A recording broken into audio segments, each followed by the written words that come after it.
వస్త్రము మార్చి నీతిమంతులుగా తీర్చి పరిశుద్ధులతో చేర్చి పరమ సౌభాగ్యమునిచ్చే పాపపు వస్త్రము మార్చి నీతిమంతులుగా తీర్చి పరిశుద్ధులతో చేర్చి పరమ సౌభాగ్యమునిచ్చే మహిమ స్వరూపుడు మహిమ స్వరూపుడు స్తోత్రము స్తుతి స్తోత్రము చెల్లించుడి యేసుకే స్తోత్రము స్తుతి స్తోత్రము చెల్లించుడి యేసుకే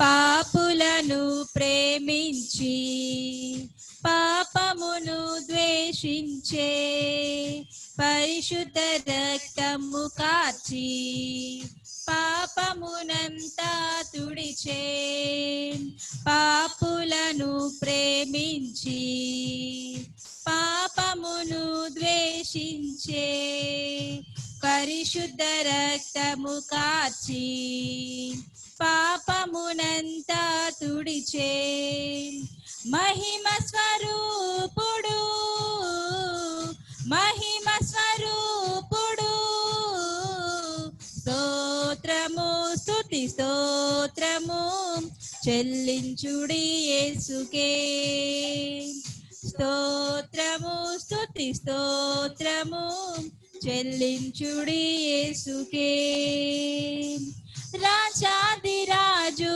దేవాది దేవుడు స్తుతులకు పాత్రుడు రాజాది రాజు దేవాది దేవుడు స్తుతులకు పాత్రుడు స్తోత్రము స్తుతి స్తోత్రము చెల్లించుడి యేసుకే స్తోత్రము స్తుతి స్తోత్రము చెల్లించుడి యేసుకే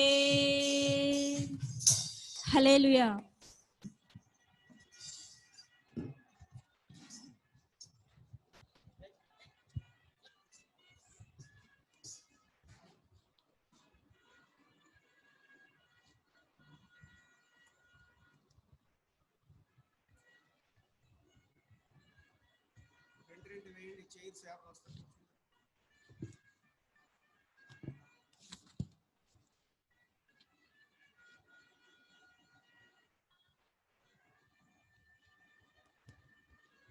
పాట నంబర్ 135 పాట.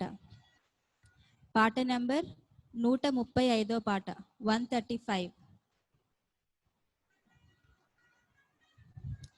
దేవాది దేవుడు మహోపకారుడు మహత్యము గల మహారాజు దేవాది దేవుడు మహోపకారుడు మహత్యము గల మహారాజు ప్రభువుల ప్రభువు రాజుల రాజు ఆయన కృప నిరంతరముండును ప్రభువుల ప్రభువు రాజుల రాజు ఆయన కృప నిరంతరముండును ఆ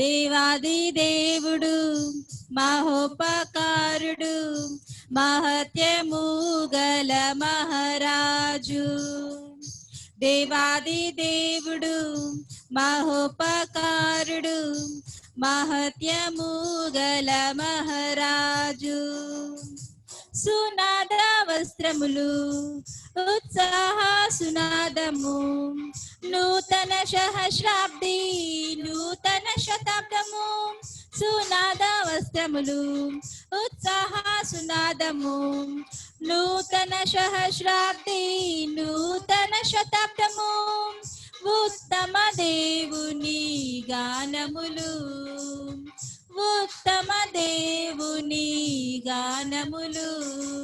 ఆ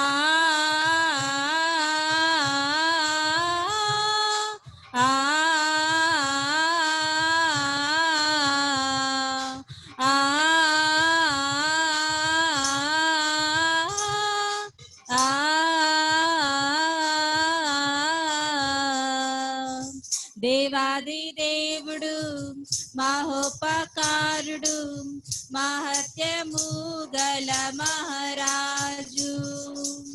దేవాది దేవుడు మహోపకారుడు, మహత్యము గల మహారాజు. యుగములకు దేవుడవు, ఉన్నవాడు అనువాడు, జగమంతా ఏలుచున్న జీవాధిపతి నీవే. యుగములకు దేవుడవు, ఉన్నవాడు అనువాడు, జగమంతా ఏలుచున్న జీవాధిపతి నీవే. నీదు క్రియలు ఘనమైనవి, నీదు క్రియలు ఘనమైనవి. ఆ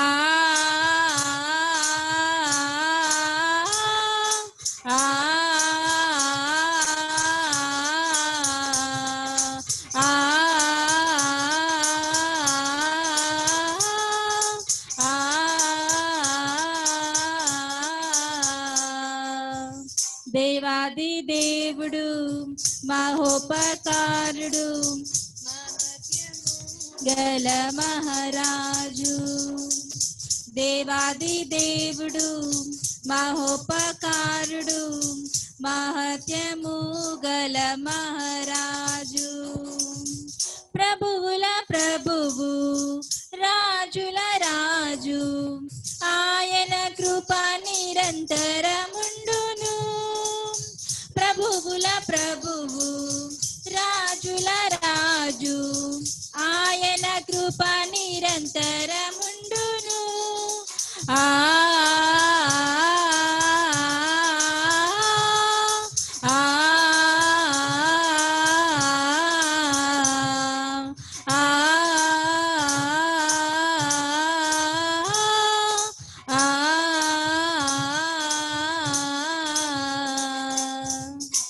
హల్లెలూయా.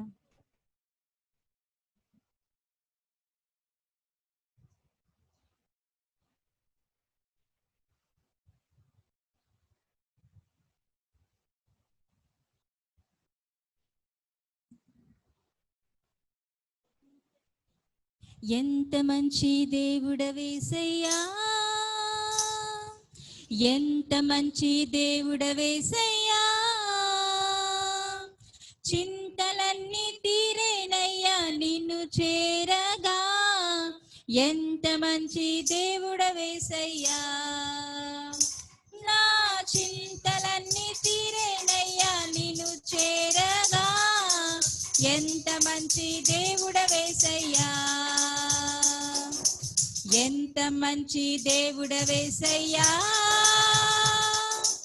ఎంత మంచి దేవుడవేసయ్యా. చింతలన్నీ తీరేనయ్యా నిన్ను చేరగా.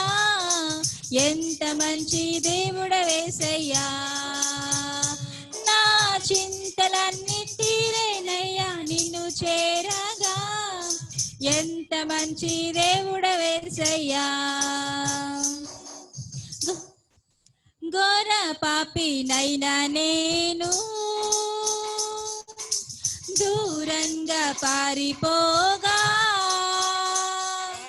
ఘోర పాపినైనా నేను దూరంగా పారిపోగా. నీ ప్రేమతో నన్ను క్షమించి నన్ను హత్తుకొన్నావయ్యా.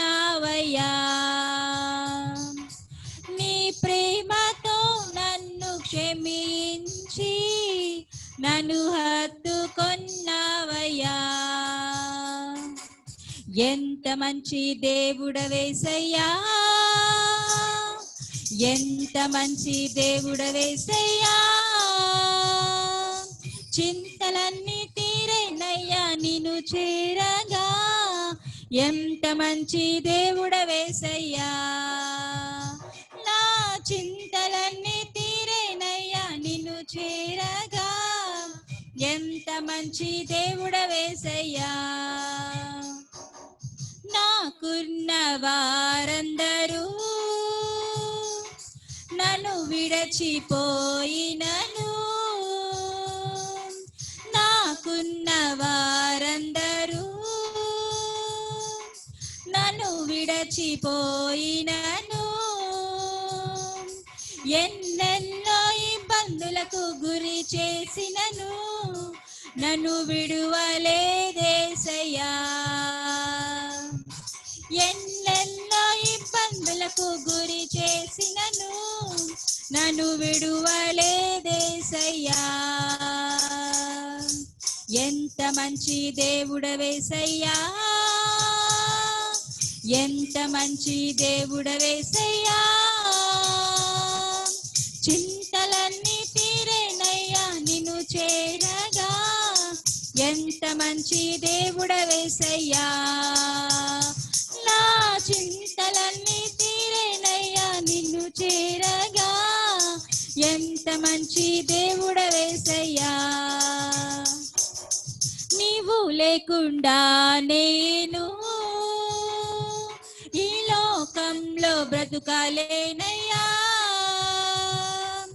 నీవు లేకుండా నేను ఈ లోకంలో బ్రతుకాలేనయ్యా. నా దేవా ఎప్పుడైనా నన్ను విడచితివా, నన్ను విడువలేదేసయ్యా. నా దేవా ఎప్పుడైనా నన్ను విడచితివా, నన్ను విడువలేదేసయ్యా. ఎంత మంచి దేవుడవేసయ్యా, ఎంత మంచి దేవుడవేసయ్యా. చింతలన్నీ తీరేనయ్యా నిన్ను చేరగా ఎంత మంచి దేవుడవేసయ్యా. నా చింతలన్నీ తీరేనయ్యా నిన్ను చేరగా ఎంత మంచి దేవుడవేసయ్యా. నా చింతలన్నీ తీరేనయ్యా నిన్ను చేరగా ఎంత మంచి దేవుడవేసయ్యా. హల్లెలూయా.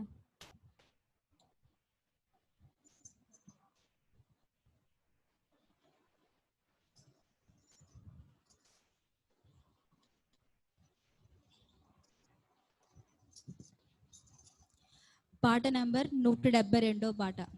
పాట నంబర్ 172, 172. నీ ప్రేమను గూర్చి నిరంతరం నేను పాడెదను, ప్రతినిత్యము నీదు కీర్తిని గూర్చి నేను కొనియాడెదను. నీ ప్రేమను గూర్చి నిరంతరం నేను పాడెదను, ప్రతినిత్యము నీదు కీర్తిని గూర్చి నేను కొనియాడెదను. అద్వితీయుడా, అజేయుడా, శ్రీమంతుడా, శ్రీ యేసు రాజా, అద్వితీయుడా, అజేయుడా, శ్రీమంతుడా, శ్రీ యేసు రాజా. దేవానికే నా స్తోత్రము, దేవానికే నా స్తోత్రము. నీ ప్రేమను గూర్చి నిరంతరం నేను పాడెదను, ప్రతినిత్యము నీదు కీర్తిని గూర్చి నేను కొనియాడెదను.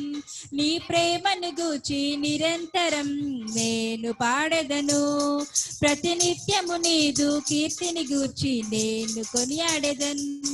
మము కాపాడు దేవుడవు నీవు, కునుకవు నిదురపోవు, మా రక్షణ కర్తవు నీవు, నీ అందే మాకు అతిశయము. మము కాపాడు దేవుడవు నీవు, కునుకవు నిదురపోవు, మా రక్షణ కర్తవు నీవు, నీ అందే మాకు అతిశయము. దేవానికే నా స్తోత్రము, దేవానికే నేనెల్లప్పుడూ యెహోవా నిన్నే స్తుతించెదనయ్యా. నేనెల్లప్పుడూ యెహోవా నిన్నే ఘనపరచెదనయ్యా. నేనెల్లప్పుడూ యెహోవా నిన్నే స్తుతించెదనయ్యా. నేనెల్లప్పుడూ యెహోవా నిన్నే ఘనపరచెదనయ్యా. అద్వితీయుడా, ఆజేయుడా, శ్రీమంతుడా, శ్రీ యేసురాజా. అద్వితీయుడా, ఆజేయుడా, శ్రీమంతుడా, శ్రీ యేసురాజా. దేవానికే నా స్తోత్రము, దేవానికే నా స్తోత్రము.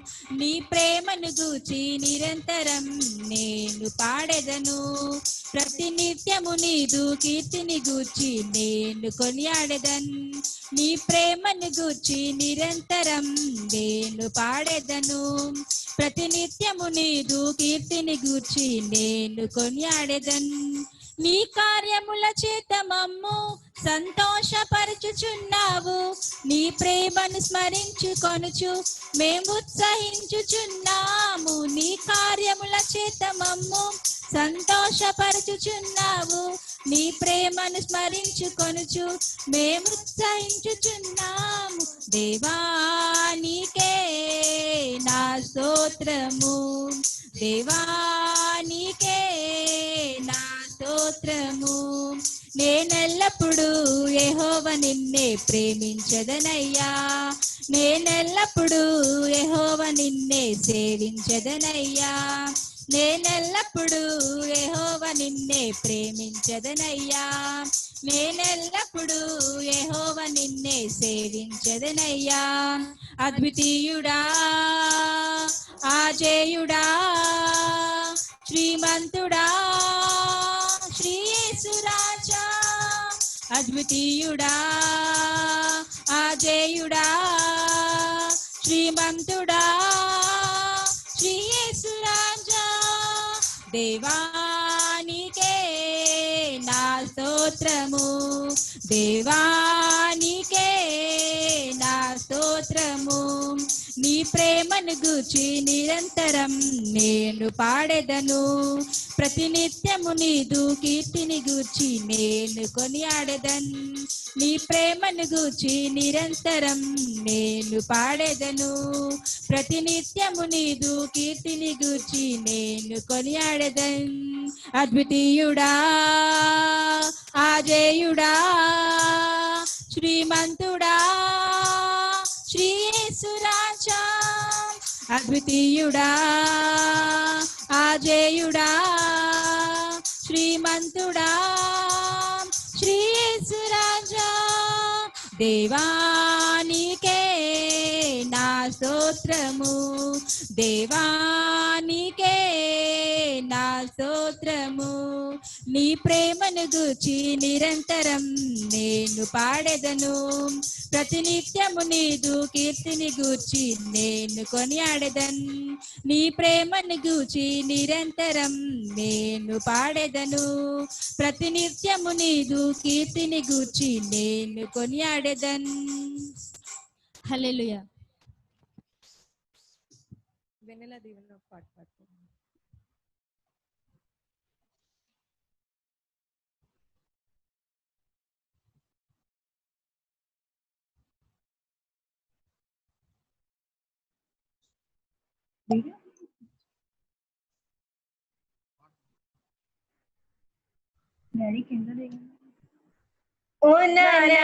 నిన్నే ఆరాధింతును యేసయ్యా, నిన్నే ఆరాధింతును. ఓ నానా నిన్నే ఆరాధింతును యేసయ్యా, నిన్నే ఆరాధింతును. ఎవరు లేరయ్యా నాకున్నది నీవయ్యా, ఎవరు లేరయ్యా నాకున్నది నీవయ్యా. నిరాశ లోకంలో నాశ నీవయ్యా, నిరాశ లోకంలో నాశ నీవయ్యా.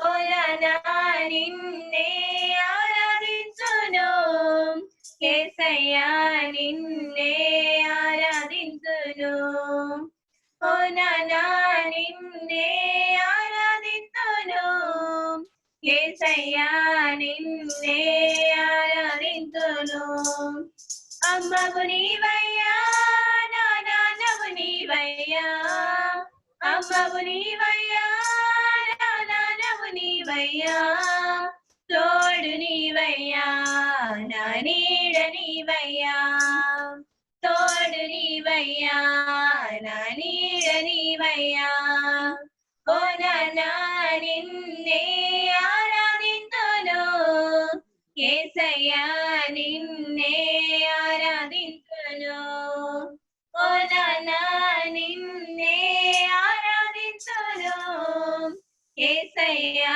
నిన్నే ఆరాధించును లోకం వద్దయ్యా దాని ఆశలు వద్దయ్యా లోకం వద్దయ్యా దాని ఆశలు వద్దయ్యా నీవే చాలయ్యా నీ వాక్యం చాలయ్యా నీవే చాలయ్యా నీ వాక్యం చాలయ్యా ఓ నాన్నా నిన్నే ఆరాధించును యేసయ్యా నిన్నే ఆరాధించును ఓ నాన్నా నిన్నే ఆరాధించును యేసయ్యా నిన్నే ఆరాధించును మరువబోకయ్యా నన్ను మర్చిపోకయ్యా మరువబోకయ్యా నన్ను మర్చిపోకయ్యా బ్రతుకలేనయ్యా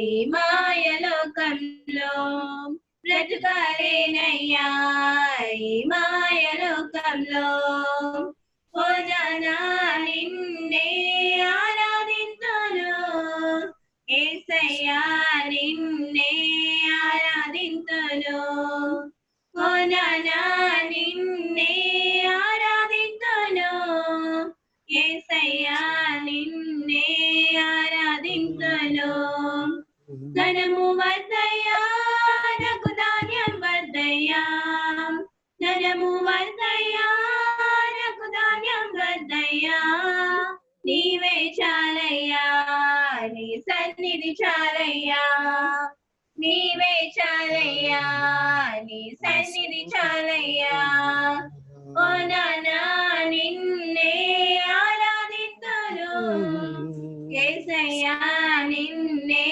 ఆరాధించును ఓ నాన్నా నిన్నే ఆరాధించును యేసయ్యా నిన్నే ఆరాధించును ఎప్పుడు వస్తావో నీ రాకడే సమయం ఎప్పుడు వస్తావో నీ రాకడే సమయం వేచి ఉన్నాను కనిపెట్టుచున్నాను వేచి ఉన్నాను కనిపెట్టుచున్నాను ఓ నాన్నా నిన్నే ఆరాధించును యేసయ్యా నిన్నే ఆరాధించును ఓ నాన్నా నిన్నే ఆరాధించును యేసయ్యా నిన్నే ఆరాధించును ఎవరు లేరయ్యా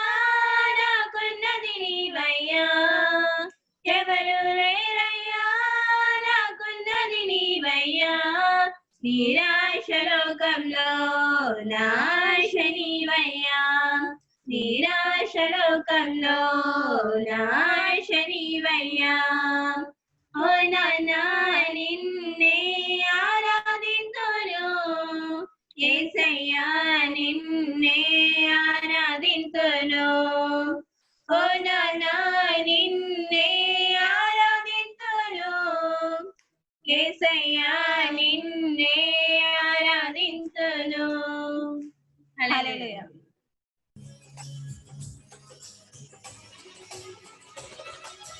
అందరూ నన్ను విడచినా నీవు నన్ను విడువనంటివే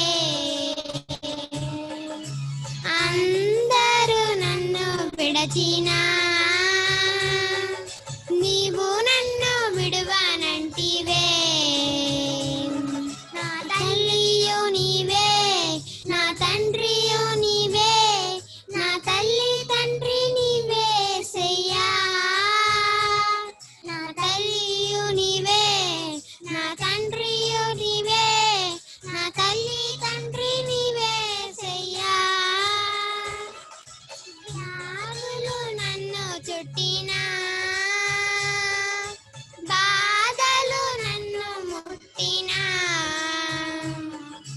వ్యాధులు నన్ను చుట్టినా, బాధలు నన్ను ముట్టినా, నా కొండయు నీవే, నా కోటయు నీవే, నా కొండ కోట నీవే సయ్యా. నా కొండయు నీవే, నా కోటయు నీవే, నా కొండ కోట నీవే సయ్యా.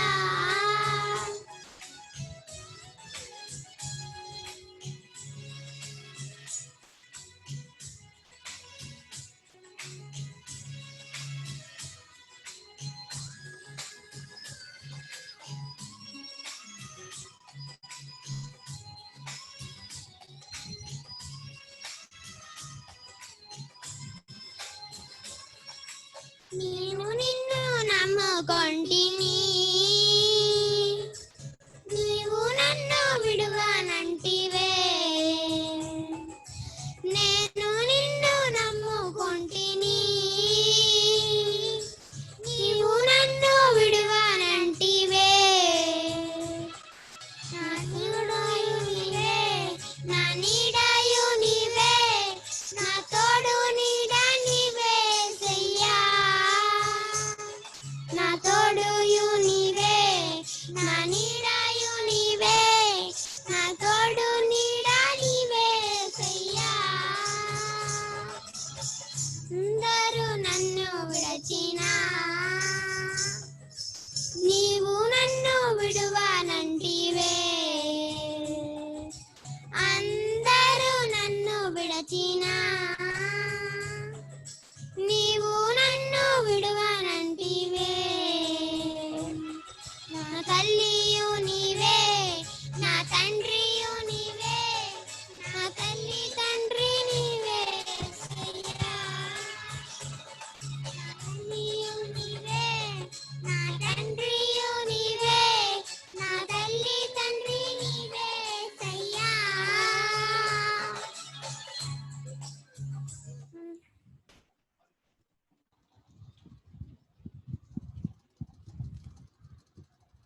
దేవుడు అనుగ్రహించినటువంటి ఈ శ్రేష్టమైన సమయాన్ని బట్టి ఆ దేవాది దేవుని ఉదయకాలంలో మన గృహాలలో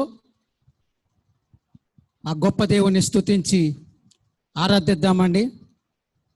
అందరూ విడిచిపెట్టిన విడివని దేవుడిగా మనకు ఉన్నటువంటి ఆ దేవుని మనం ఆరాధించి స్తుతిద్దాం. హల్లెలూయా.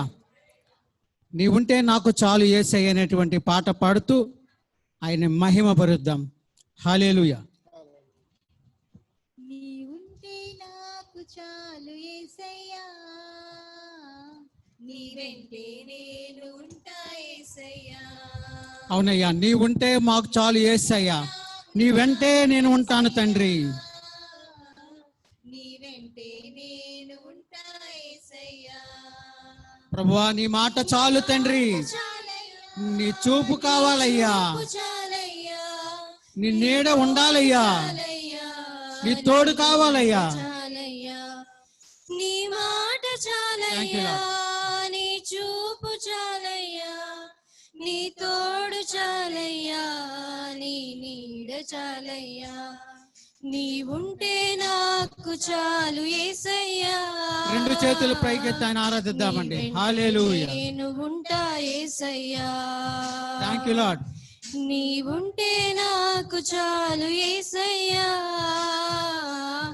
నీ వెంటే నేను ఉంటా యేసయ్యా. ప్రభువా ఎన్ని బాధలు ఉన్నా నీవు నన్ను తోడుగా ఉన్న దేవుడా స్తోత్రాలయ్యా. ఎన్ని బాధలు ఉన్నను ఇబ్బందులైనను కష్టాలలో తోడుగా ఉన్న తండ్రి స్తోత్రాలు ప్రభా. కష్టము వచ్చిన నిష్ఠూరమైనను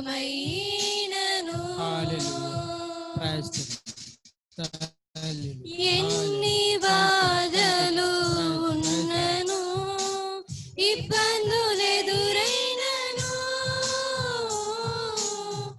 ఎంత కష్టము వచ్చినా నిష్ఠూరమైనను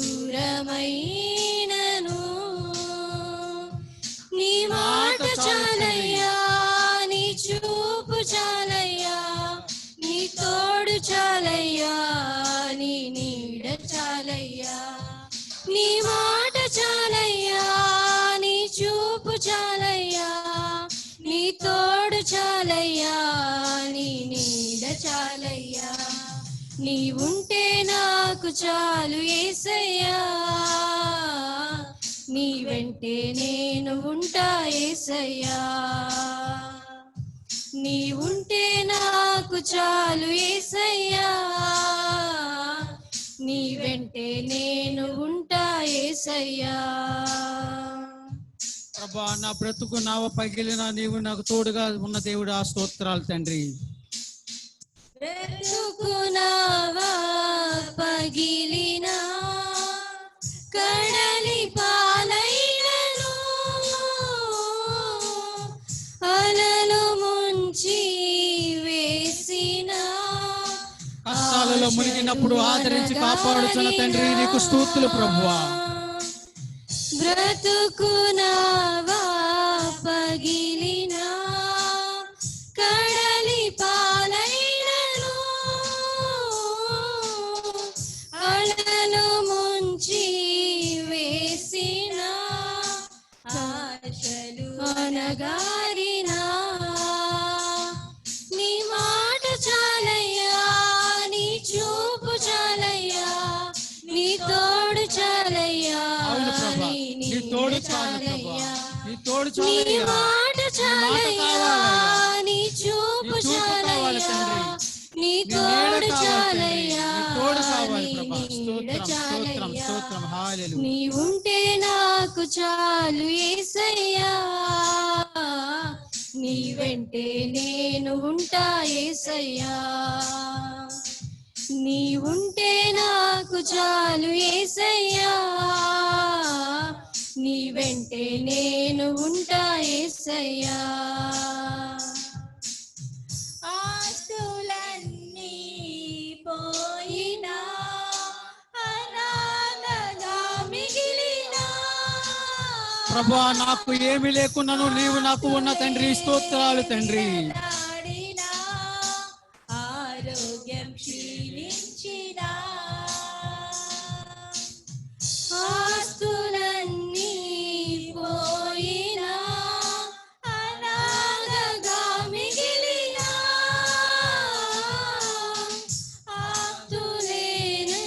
ఆప్తులేనడిన ఆరోగ్యం క్షీణించిన నీ మాట చాలు తండ్రి. నీ చూపు చాలయ్యా, నీ తోడు చాలయ్యా, నీ నీడ చాలయ్యా. నీ మాట చాలయ్యా, నీ చూపు చాలయ్యా, నీ తోడు చాలయ్యా, నీ నీడ చాలయ్యా. నీ ఉంటే నాకు చాలు యేసయ్యా, నీ వెంటే నేను ఉంటా యేసయ్యా. నీ ఉంటే నాకు చాలు యేసయ్యా,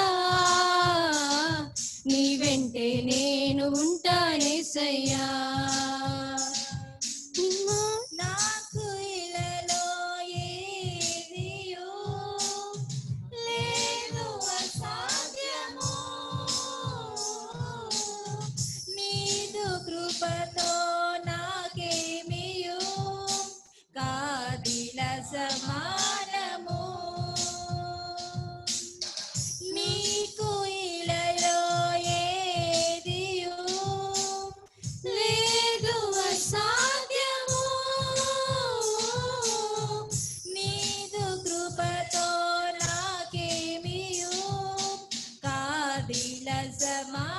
థ్యాంక్ యూ లార్డ్. నీవు నాకు తోడుగా ఉంటే ప్రతిదీ సాధ్యమేనయ్యా.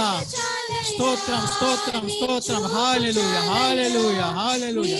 Thank you Lord. Thank you Jesus. Praise the Lord. Hallelujah hallelujah hallelujah. Thank you Lord.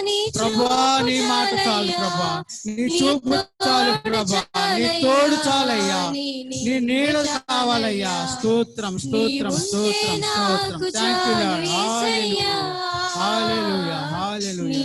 Thank you యేసయ్యా, నీ ఉంటే నాకు చాలు యేసయ్యా, నీ వెంటే నేను ఉంటా యేసయ్యా. నీ మాట చాలయ్యా, నీ చూపు చాలయ్యా, నీ తోడు చాలయ్యా, నీ నీడ చాలయ్యా. నీ మాట చాలయ్యా, నీ చూపు చాలయ్యా, నీ తోడు చాలయ్యా, నీ నీడ చాలయ్యా. నీ ఉంటే నాకు చాలు యేసయ్యా, నీ వెంటే నేను ఉంటా యేసయ్యా. నీ ఉంటే నాకు చాలు యేసయ్యా, నీ వెంటే నేను ఉంటా యేసయ్యా. హల్లెలూయా హల్లెలూయా హల్లెలూయా హల్లెలూయా. స్తోత్రం స్తోత్రం స్తోత్రం స్తోత్రం. మహాపరిశుద్ధ మహోన్నతుడ కృపగల ప్రభా మీకు వందనాలు స్తుతులు స్తోత్రాలు చెల్లించుకుంటున్నాం తండ్రి. ఎందరికీ లేనటువంటి భాగ్యాన్ని మాకు అందరికీ అనుగ్రహించిన విధానం బట్టి స్తోత్రం చెల్లించుకుంటున్నాం తండ్రి. ఈ ఉదయకాలంలో మాకు సంతోషంతో సమాధానంతో నీ సన్నిధిలో మా గృహాలలో ప్రభా నిన్ను స్తుతించడానికి ఆరాధించడానికి మమ్మల్ని సజీవులుగా ఉంచిన విధానం బట్టి స్తోత్రములు చెల్లించుకుంటున్నాము తండ్రి. మా గొప్ప దేవుడా, మా గొప్ప రాజా, నీకు స్తోత్రములు ప్రభా. స్తుతులకు పాత్రుడా, నీకు స్తోత్రాలు చెల్లించుకుంటున్నాము తండ్రి. కృపగల ప్రభా, ఇదిగో ప్రభా, ఈ లోకంలో ఏది లేకున్నాను ప్రభా, నీవు మాకుంటే చాలు ప్రభా.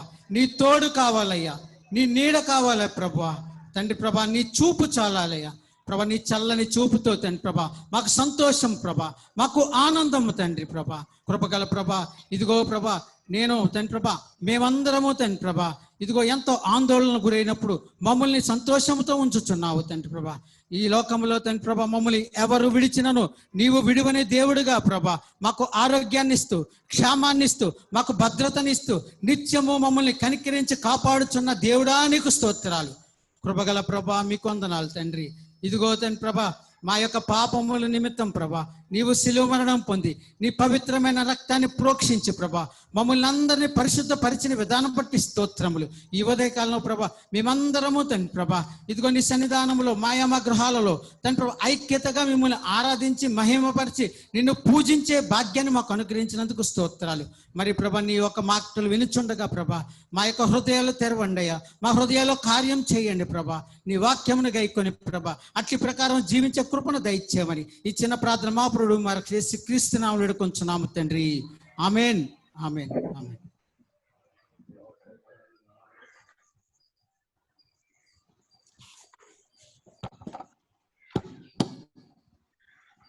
హల్లెలూయా. పిల్లరా మనందరం అట్లాగే నిలబడి దేవుని యొక్క వాక్యములో నుండి ఈ దిన మన ధ్యానము కొరకు యాత్ర కీర్తన 126వ కీర్తన మన ధ్యానము కొరకు ఉత్తర ప్రత్యుత్తరాలుగా చదువుకుందాం. కీర్తన 126 మన ధ్యానము కొరకు ఉత్తర ప్రత్యుత్తరాలుగా చదువుకుందాం. యాత్ర కీర్తన. సియోనుకు తిరిగి వచ్చిన వారిని యెహోవా చెరలో నుండి రప్పించినప్పుడు మనము కల కనిన వారి వలె ఉంటిమి. మన నోటి నిండా నవ్వుండెను, మన నాలుక ఆనంద గానముతో నిండి ఉండెను. అప్పుడు యెహోవా వీరి కొరకు గొప్ప కార్యములు చేసినని అన్యజనులు చెప్పుకొనిరి. మైక్ పెట్టుకోండి ఒక్కళ్ళన్నా. యెహోవా మన కొరకు గొప్ప కార్యములు చేసి ఉన్నాడు, మనం సంతోష భరితులమైతిమి. దక్షిణ దేశంలో ప్రవాహములు పొర్లునట్లుగా యెహోవా చెరపట్టబడిన వారిని రప్పించుము. కన్నీళ్లు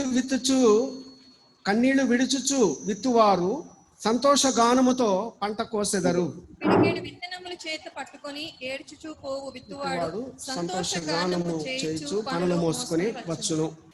అంతవరకు దేవుడి మాటలు మన వెనుకల్లో దీవించును గాక. చిన్న పిల్లలందరూ ముందుకు రండి.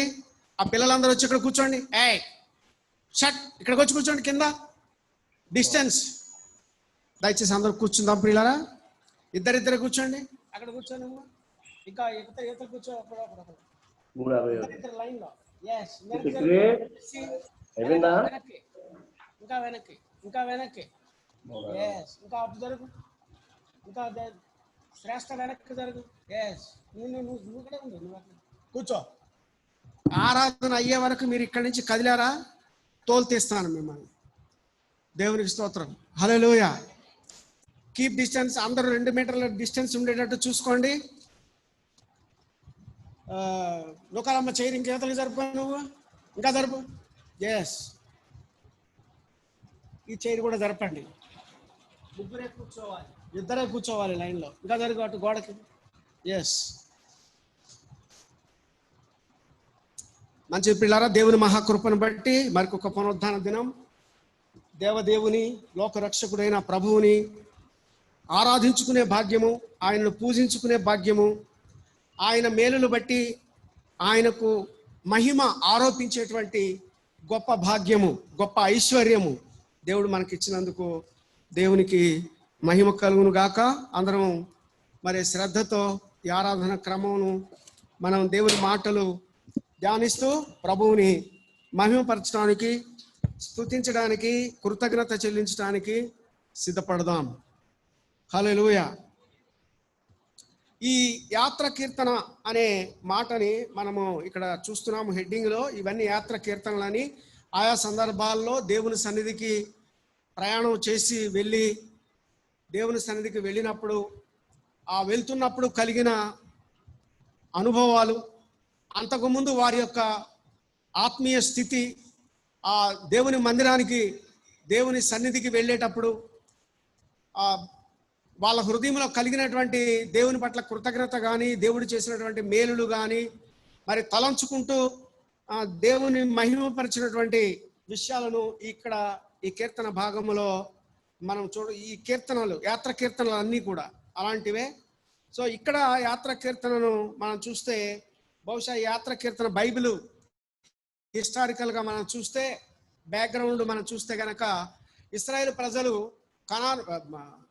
దాన్ని ఏమంటారు, బబులోను దేశానికి చెరగొను పోబడిన తర్వాత ఆ చెరలో నుండి విడిపింపబడి స్వదేశానికి తిరిగి వచ్చిన వారు సియోను దేశమునకు, ఇశ్రాయేలు దేశము, లేకపోతే యెరూషలేము, లేకపోతే పాలు తేనెలు ప్రవహించు కనాను దేశము, ఇశ్రాయేలు ప్రజలకు దేవుడు వాగ్దాన దేశముగా ఇచ్చిన ఆ దేశానికి తిరిగి వచ్చినప్పుడు వారి యొక్క అనుభవాలు, వారి యొక్క వ్యక్తిగత జీవితంలోని అనుభవాలను చెబుతూ మరి రాసినటువంటి మాటలు ఈ కీర్తన భాగంలో మనకి కనిపిస్తూ ఉంటాయి. యాత్ర కీర్తనలు అలాగే ఉంటాయి. బహుశా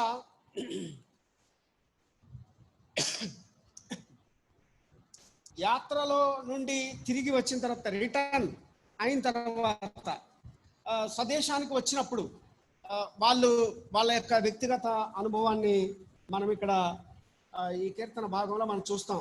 137వ కీర్తనలో కూడా ఇలాగే, అది కూడా యాత్ర కీర్తనే.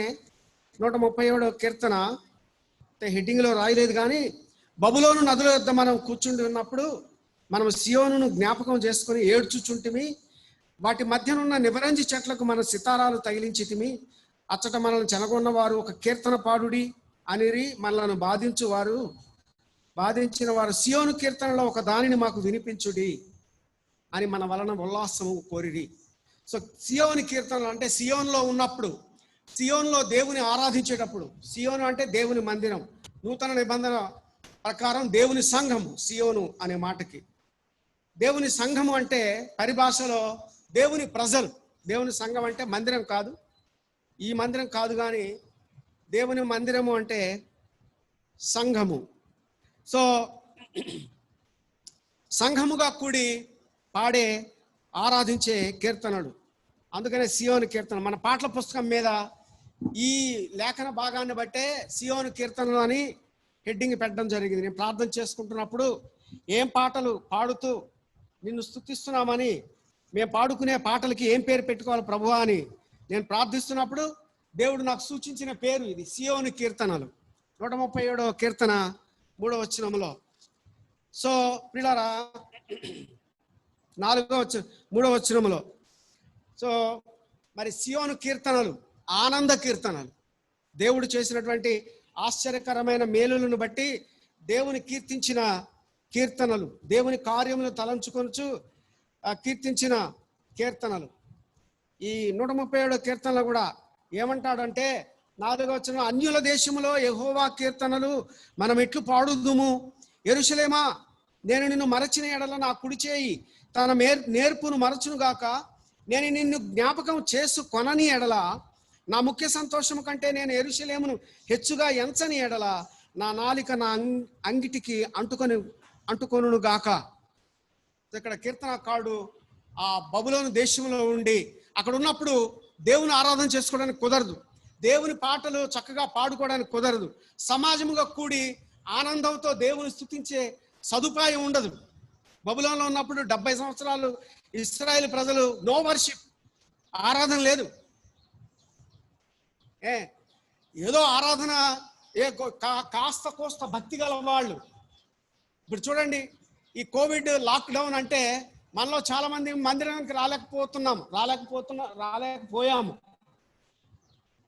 రావడానికి కుదరటం లేదు, సదుపాయం లేదు, రావడానికి అవకాశం లేని పరిస్థితి లాక్డౌన్ అంటే. సో ఆ పరిస్థితుల్లో ఎంతమంది దేవుని ఆరాధిస్తున్నారు?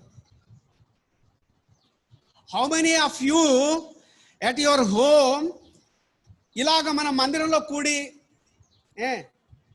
కూడుకుని ఆరాధించేటప్పుడు మన ఇష్టం వచ్చినట్టు మనం దేవుని స్తుతిస్తాం, పాటలు పాడుతాం, గంతులు వేస్తాం, డ్యాన్స్ చేస్తాం.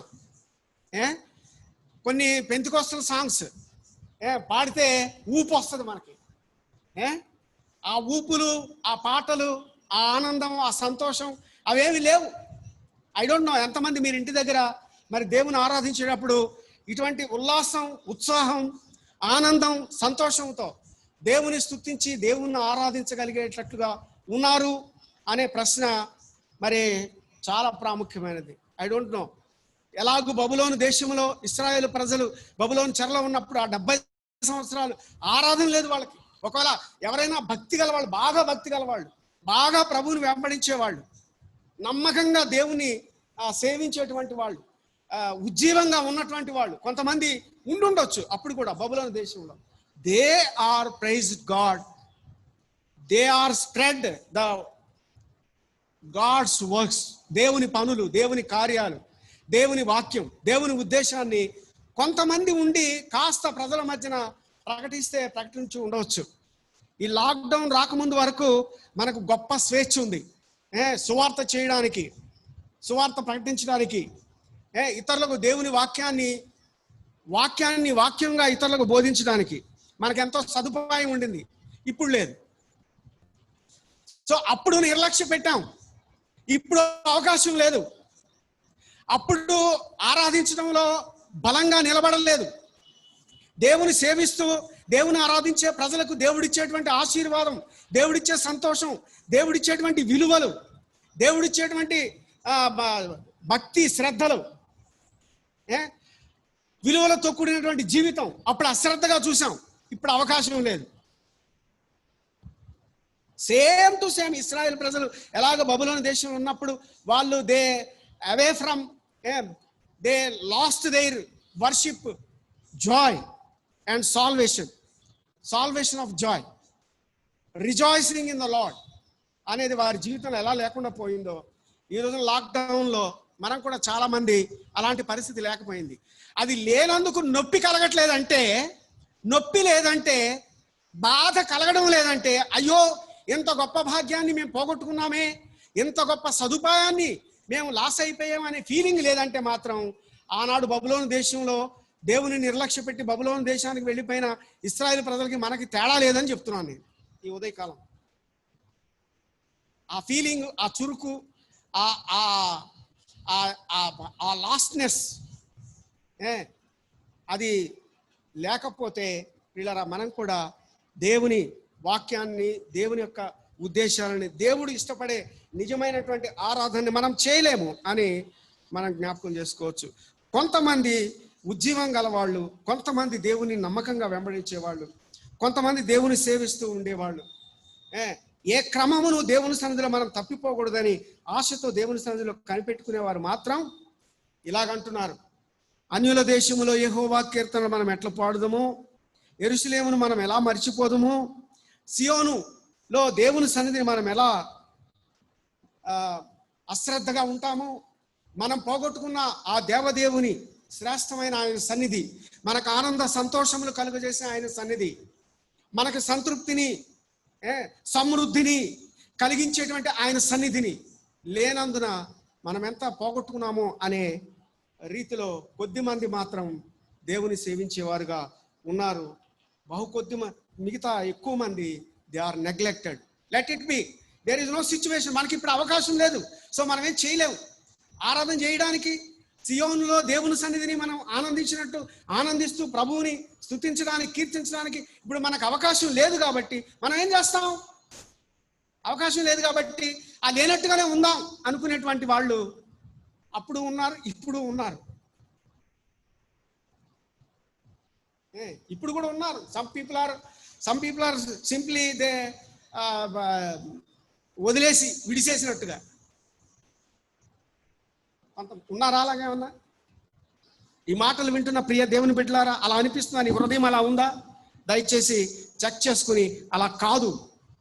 మన దేవుడు జీవము గల దేవుడు. మనం ఎక్కడున్నా ఎందుకు చెరలోనికి పంపించాడంటే హి హాస్ ఎ పర్పస్. ఒక పర్పస్ ఉంది, ఆయన ఆ చెరలోకి పంపించాడు. అక్కడ మీరు నొచ్చుకుని ఏడ్చి రోధించి రిస్టోరేషన్ కోసం కనిపెట్టి ప్రభు సన్నిధిలో ప్రార్థన చేసి ప్రార్థనా విజ్ఞాపనలతో కృతజ్ఞతాస్తుతులు చెల్లిస్తూ దేవుని ఆరాధిస్తూ, ఒకవేళ మాకు యెరూషలేములో దేవాలయం మాకు అందుబాటులో లేకపోయినా, దేవుని మందిరానికి వెళ్ళడానికి మాకు అవకాశం లేకపోయినా, ఇంట్లోనైనా కూడుకుని సహవాసంతో కలిసి ఒకే వాక్యాన్ని, కుటుంబం అంతా మనం ఒకే ఆహారాన్ని ఒకే కుండలో వండుకుని తిన్నట్టుగా సంఘం అంతా ఒకే వాక్యాన్ని షేర్ చేసుకొని మెడిటేట్ చేసి దాన్ని బట్టి దేవుని స్తుతించడం, కీర్తించడం, ఆరాధించడం, దేవుడు అనుగ్రహించేటువంటి సంతోష సమాధానాల కొరకు కనిపెట్టుకొని దేవుని వైపు చూడడము మనకెంతో ప్రాముఖ్యమైనటువంటిది. మీరు ఈ లాక్డౌన్లో ఇళ్ళ దగ్గర ఉండి ఇలాంటి అనుభవాన్ని మీరు అనుభవించగలుగుతున్నట్లయితే దేవుని స్తోత్రం. You are a revived people. దేవుని యొక్క ఉజ్జీవము ఇంకా మీలో ఉంది కనుక మనం అదే ఉజ్జీవాన్ని కలిగి ప్రభువుని స్తుతించాలని మనకి ఈ background history of the song, ఈ వాక్యంలోని మాటలు మనం చూద్దాం. కీర్తనలో మాటలు, సియోనుకు తిరిగి వచ్చిన వారిని యెహోవా చెరలో నుండి రప్పించినప్పుడు దేవుడే చెరలోకి పంపించాడు, దేవుడే రప్పిస్తున్నాడు. ఎంత గొప్ప దేవుడు! చెరలోకి పంపించింది ఎందుకు? మరి వాళ్ళకి తెలుసు.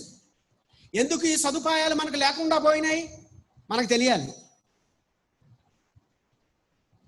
ఎందుకు దేవుడు మనకి సదుపాయాలు లేకుండా అయిపోయినాయి? ఎందుకు మనం కూడి ఆరాధన చేసుకోవడానికి? ఇప్పుడు చూడండి, నేను ఇప్పుడు నా సమయం కాదు కానీ, నేను మాట్లాడవలసిన విషయం కాదు కానీ, మనం ప్రభు సన్నిధిలో ఉన్నాం కాబట్టి నేను మీకు చెప్పాలని మరి ప్రేరేపించబడుతున్నాను. చూడండి, మనం ఇప్పుడు ఈ కోవిడ్ వైరస్ నుండి మనం తప్పించుకోవడానికి, it is spreading like anything. ఒక గాలిలో విడిచిపెట్టిన ఒక స్మెల్ లాగా విస్తరిస్తుంది. సో దానికి అడ్డు లేదు. అడ్డు వేయడానికి చిన్న చిన్న సాధనాలు ఏమో ఉన్నాయి. అవి అంతా 100% కాదు, చిన్న చిన్న సాధనాలు. ఏంటి? మాస్క్ పెట్టుకోండి, నెంబర్ 1. రెండోది ఏంటి? శానిటైజ్ చేసుకోండి ఎవ్రీ టైం. ఏదైనా ముట్టుకుంటే వెంటనే శానిటైజ్ వేసుకోవాలి. ఏదైనా పని చేసినప్పుడు కుండలు కడిగి శానిటైజేషన్ చేసుకోవాలి. కుండలకు ఉందేమో రావచ్చు, అది కుండల్ని పట్టుకుని ఉండొచ్చు, కుండల మీదకు వచ్చి ఉండొచ్చు. అది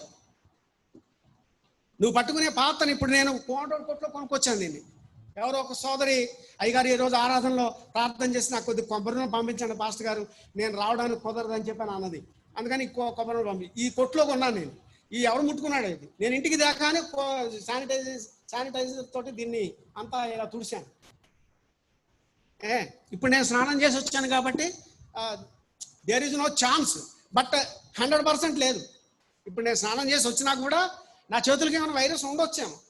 చూడండి పిల్లరా, మీకు ఈ వైరస్ గురించి ఒక మాట చెప్తాను. మీరు మీరు మాస్క్ ఉంది కదా, మీరు వేసుకున్న మాస్క్, ఈ మాస్క్కి అవుటర్ సైడ్ ఉంది కదా, అవుటర్ సైడ్ వైరస్ ఉందని నువ్వు నడుచుకోవాలి. ఇట్లా పెట్టుకున్న ఒక మాస్క్ ఇవ్వండి నాకు, కొత్త మాస్క్. మాస్క్ ఇట్లా పెట్టుకున్నది ఇటు పక్కన వైరస్ ఉందని అనుకోవాలి నువ్వు. అది పరిస్థితి. ఇటు సైడ్న వైరస్ ఉంది, ఇటు సైడ్న లేదు, కాబట్టి నేను సేఫ్ అన్నట్టుగా ఉండాలి.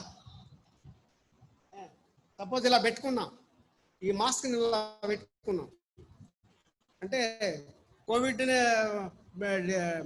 ఇదంటే ప్రజెంటేషన్ చేస్తున్నాడు పాస్టర్ గారు, ఆరాధనకు ఇచ్చిపెట్టి అని అనుకుంటారేమో. కానీ మీరు మరి సందర్భం కాబట్టి చెప్తున్నాను నేను. ఒక 2 నిమిషాలు ఇలా పెట్టుకున్నాం కదా, ఇది తీసేటప్పుడు కూడా అన్ని చేతులు వాడకూడదు.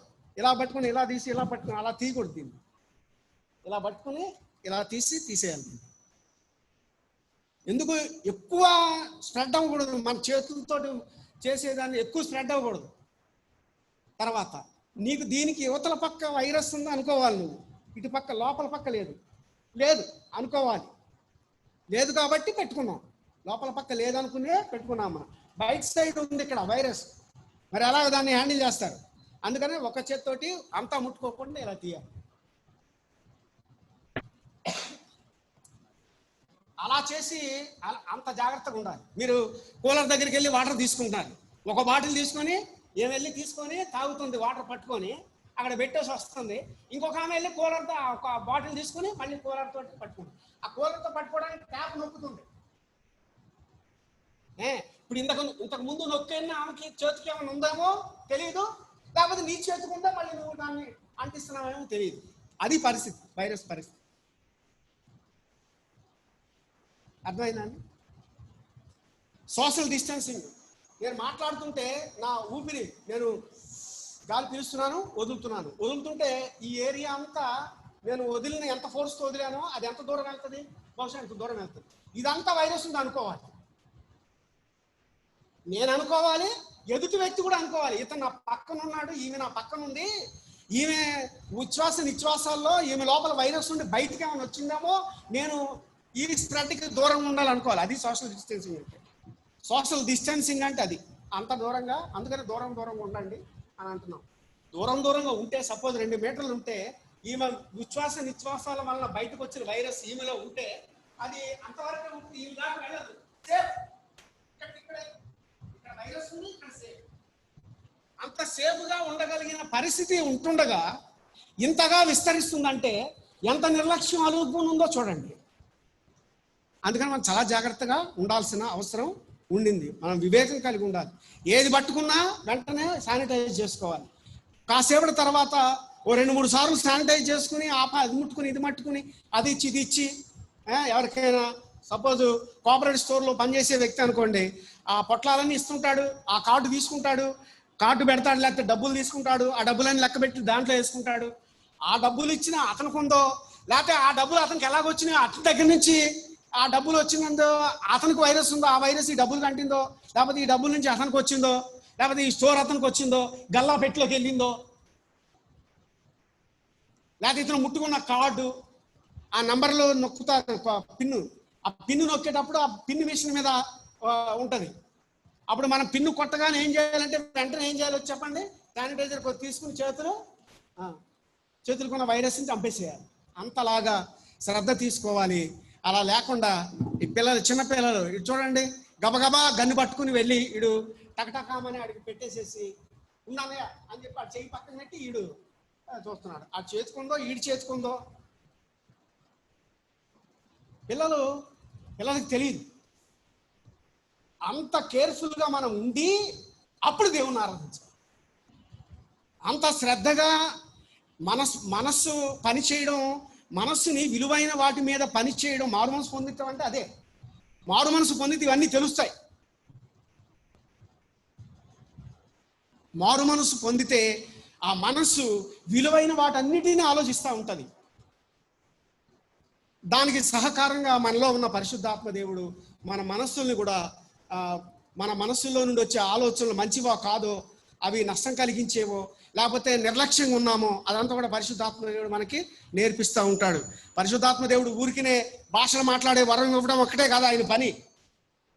భాషలు మాట్లాడే వరం ఇవ్వడమే ఒక్కటే పని కాదు పరిశుద్ధాత్మ దేవుడు. లేకపోతే నేను ఎవరి మీద చేయి పెడితే వాళ్ళకి స్వస్థ వచ్చేటట్టుగా నాకు ఆ అభిషేకం ఇవ్వడం ఒక్కటే కాదు పరిశుద్ధాత్మ దేవుని యొక్క పని.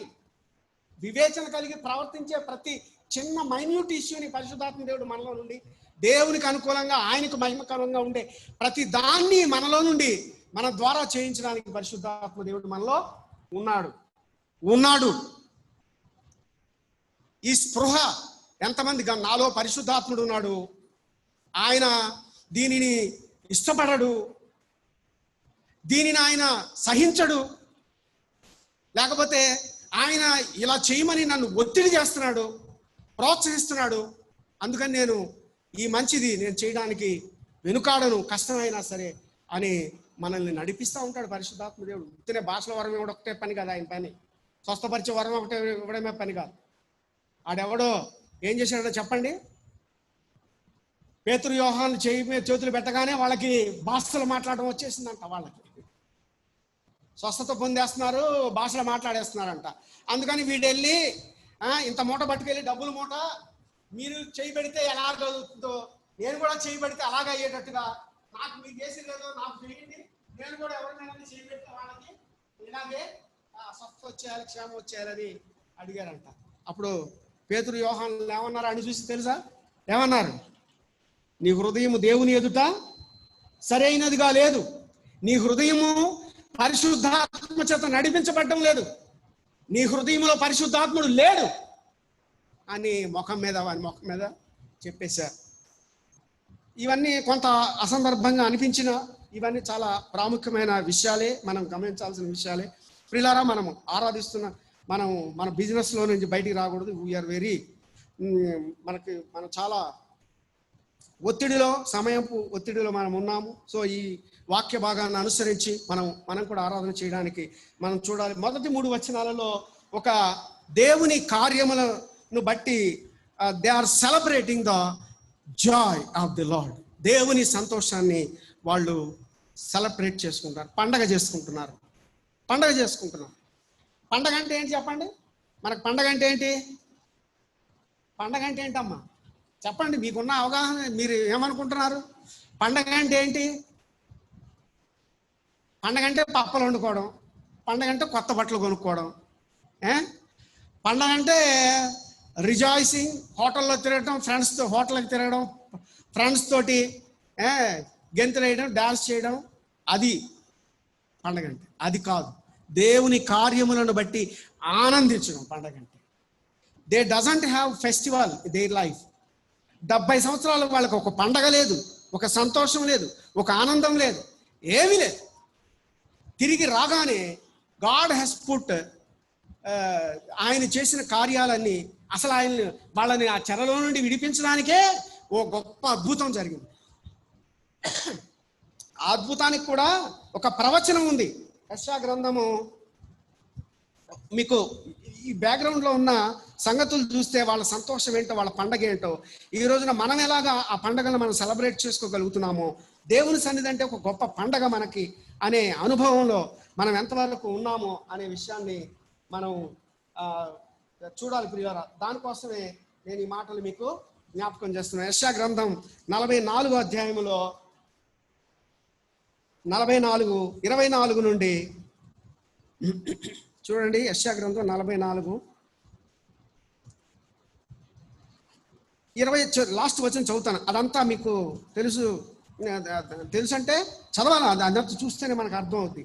గర్భము నుండి నిన్ను నిర్మించిన నీ విమోచకుడగు యెహోవా ఎలాగూ సెలవిచ్చున్నాడు, యెహోవానగు నేనే సమస్తమును జరిగించువాడను, నేను ఒక్కడనే ఆకాశ విశాలపరిచిన వాడను, నేనే భూమిని పరిచిన వాడను, నేనే ప్రగల్భుల ప్రవచనములను వ్యర్థము చేయువాడను, సోదగాండ్రను వెర్రివారినిగా చేయువాడను, జ్ఞానులను వెనుకకు త్రిప్పి వారి విద్యను అవిద్యగా చేయువాడను, నేనే నా సేవకుని మాటను రూఢీపరచువాడను, నా దూతల ఆలోచన నెరవేర్చువాడను, యెరూషలేము నివాస స్థలమగుననియు యూదా నగరులను కూర్చి అవి కట్టబడుననియు నేను ఆజ్ఞ ఇచ్చి ఉన్నాను, దాని పాడైన స్థలములను బాగు చేయవాడను, నేనే నేనే నీ నదులను ఎండ చేయుచున్నాను, ఎండి పొమ్మని ప్రవాహంతో నేనే చెప్పుచున్నాను. కోరేషుతో నా మందకాపరి, నా చిత్తమంతా నెరవేర్చువాడా అని చెప్పువాడను నేనే. యెరూషలేముతో నీవు కట్టబడుదువనియు దేవాలయమునకు పునాది వేయబడును అనియు నేనే చెప్పుచున్నాను. ఏంటి మాటలు? మీకేమైనా అర్థమైందా ప్రియులారా? దీని వివరణ నేను చెప్తాను చూడండి. ఈ యెషయా క్రీస్తు పూర్వం 750 సంవత్సరాల కాలంలో ఉన్నాడు. 750 క్రీస్తు పూర్వం 750 కాలంలో యెషయా జీవించి ఉన్నాడు. ఆయన ప్రవచనాలు చెప్తూ ఉన్నాడు. ఇక్కడ కోరేషు అనే ఒక వ్యక్తి గురించి చెబుతున్నాడు. ఈ కోరేష్ అనేవాడు మాదీయ పారసీక దేశపు రాజు. ఈ మాదీయ పారసీక దేశపు రాజు బబులోను దేశాన్ని జయించి బబులోను సంస్థానాలన్నీ తన స్వాధీనంలోకి తెచ్చుకున్నాడు. ఈ కోరేషు 537 సంవత్సరంలో క్రీస్తుపూర్వం 537లో ఉన్నాడు. చెప్పండి, మీకేమర్థమైంది ఈ ప్రవచనంలో నుండి? 537లో రాబోయే ఒక రాజు, ఇంకా అప్పటికి బబులోను రాజ్యం ఉంది. బబులోను రాజులు బబులోను దేశాన్ని పరిపాలిస్తున్నారు. బబులోను రాజులు యెరూషలేమును పట్టుకోలేదు, యూదులను చెరలోకి తీసుకుని పోలేదు. ఇక్కడ యెషయా ఏమని ప్రవచిస్తున్నాడంటే, యూదులు చెరలోకి పోయిన తర్వాత 70 ఏళ్ళు అక్కడ ఉన్న తర్వాత అక్కడ ఆ 70 ఏళ్ల కాలంలో జరిగిన పరిణామాలు ఏంటంటే, బబులోను రాజులు క్షీణించిపోయి మాలదీయ పారసీక రాజులు ప్రబలి వాళ్ళ బలం పెరిగి వాళ్ళు దేశాలను స్వతంత్రించుకోవడం మొదలుపెట్టి యుద్ధాలు చేసి దేశాలను స్వాధీనం చేసుకోవడం, బబులోను దేశాన్ని కూడా వాళ్ళు స్వాధీనం చేసుకోవడం, బబులోను దేశంలో చెరలో ఉన్న యూదుల్ని చూసి ఈ కోరేషు రాజు దేవుడు అతనికి ఒక దర్శనం ఇస్తాడు. ఆ దర్శనంలో నుండి కోరేషు ఏం చెప్తాడంటే, అబ్బాయి, నా రాజ్యంలో ఉన్న సంస్థానాలన్నిటిలో చెదరి ఉన్న యూదులు, ఇశ్రాయేలు ప్రజలు ఎవరైతే ఉన్నారో వాళ్ళు తమ స్వదేశానికి వెళ్ళిపోవచ్చు, వెళ్ళిపోయి మీ దేవుని దేవాలయం కట్టుకోవచ్చు, మీ పట్టణ ప్రాకారాలు తిరిగి నిర్మించుకోవచ్చు. కోరేషుని నేనే ఆజ్ఞ ఇస్తున్నాను, మీరు వెళ్ళండి అని చెప్పి అందులో పెద్దలైన వారిని నా దగ్గరికి తీసుకురండి, నేను వాళ్ళకి కొన్ని సలహాలు వాళ్ళని అడగాలి, వాళ్ళకి నేను కొన్ని చెప్పాలి అని చెప్పి యూదుల్లో ఉన్న పెద్దలందరిని పిలిపించి ఆ కోరేషు ఏం చెప్తాడంటే, అయ్యా, రాత్రి దర్శనంలో నాకు మీ దేవుడు కనిపించాడు, నా దేవాలయం యెరూషలేములో ఉంది, దాన్ని తిరిగి కట్టబడాలని చెప్పి దేవుడు నాకు చెప్పాడు, చెప్పండి ఏం చేయాలో అని అడిగితే వాళ్ళు చెప్తారు, అయ్యా, ఇప్పుడు మేము పేదలుగా ఉన్నాం, మాకు అక్కడ మా భూములు ఎలా ఉన్నాయో తెలియదు, మా ఇండ్లు ఎలా ఉన్నాయో తెలియదు, మా పట్టణాలు ఎలా ఉన్నాయో తెలియదు, ఇప్పుడు మేము అక్కడికి వెళ్తే అవి తిరిగి కట్టుకోవడానికి మా దగ్గర డబ్బులు లేవు, ఇప్పుడు ఇక్కడ చేతి కష్టం చేసుకుని కూలి చేసుకుని బ్రతుకుతున్నాం, అక్కడికి వెళ్తే మేము ఏం పెట్టి చేయాలంటే, నాకు ఆ ప్రాంతంలో నుండి వచ్చే శిస్తులన్నీ మీకు ఇచ్చేస్తున్నాను, ఇంకా మీకు ఇక్కడి నుంచి ఏమైనా కావాలంటే తీసుకోండి. దేవుని మందిర నిర్మాణ విషయంలో కానీ, దేవుని మందిర సంబంధమైన పనుల విషయంలో, బలులు అర్పణలు అర్పించే విషయంలో కావలసినటువంటి వ్యయం, ఖర్చు అంతా కూడా, బంగారం అయితే బంగారం, వెండి అయితే వెండి, పశువులు అయితే పశువులు, గొర్రె మేకలు అయితే గొర్రె మేకలు, ఏవి కావాలంటే అవి నా ఖజానాలో తీసుకోండి, ఇప్పుడే తీసుకోండి, ఇక్కడి నుంచి కావాల్సింది తీసుకోండి, అక్కడి నుంచి రావాల్సింది మీరే తీసుకోండి. ఇదంతా అతనికి ఎవరు చెప్పారంటే దేవుడే అతను కనిపించి చెప్పాడు. ఆ విషయాన్ని ఇక్కడ యెషయా 750 సంవత్సరంలో యెషయా ఈ విషయాన్ని ప్రవచిస్తూ ఉన్నాడు. ఇప్పుడు చెప్పండి, దేవుని కార్యాలు ఎలా ఉంటాయో ఇవన్నీ చూసి ఈ వాక్యం అంతా అర్థం చేసుకుని ఈ విషయాలన్నీ భక్తితో కొనసాగుతూ దేవుని తరం వెంబడి తరం దేవుని సేవిస్తూ నమ్మకంగా తాము పొందిన భక్తిని, తాము పొందిన రక్షణ తమ పిల్లలకి నేర్పుతూ, ఆ పిల్లలు తర్వాత పిల్లలకి నేర్పేలాగా బలంగా వాళ్ళని ఆధ్యాత్మికంగా సిద్ధపరుస్తూ నడిపించినటువంటి వాళ్ళు తిరిగి స్వదేశానికి వచ్చి ఇది 537 ఎక్కడ, 750 ఎక్కడ, రమారమి 215 సంవత్సరాల క్రితం, 215 సంవత్సరాల క్రితం దైవజనుడైన యెషయా ద్వారా దేవుడు ప్రవచించినట్లుగా ఈ కోరేషు, బహుశా విశ్వాసం గల వాళ్ళు కోరేషు రావాలని ప్రార్థించారేమో, మనకు తెలియదు, బైబిల్లో రాయబడలేదు, మైట్ బి. సో ఆ కోరేషు వచ్చాడు, రాజు, ఆ బబులోను రాజ్యాలన్నీ కూలదోశాడు, అతను రాజు అయ్యాడు, అతను ఆ సామ్రాజ్యాధిపత్యం అంతా తీసుకుని దేవుని ప్రత్యక్షత పొంది యెరూషలేములో దేవాలయం కట్టడానికి ఇక్కడ చెరలో ఉన్న వాళ్ళందరినీ తిరిగి వెళ్ళొచ్చు అన్నమాట. ఇప్పుడు వీళ్ళు తిరిగి వెళ్తుంటే ఈ విషయాలన్నీ వాళ్ళ గ్రహింపులో ఉంటే వాళ్ళకి ఎలా ఉంటుంది?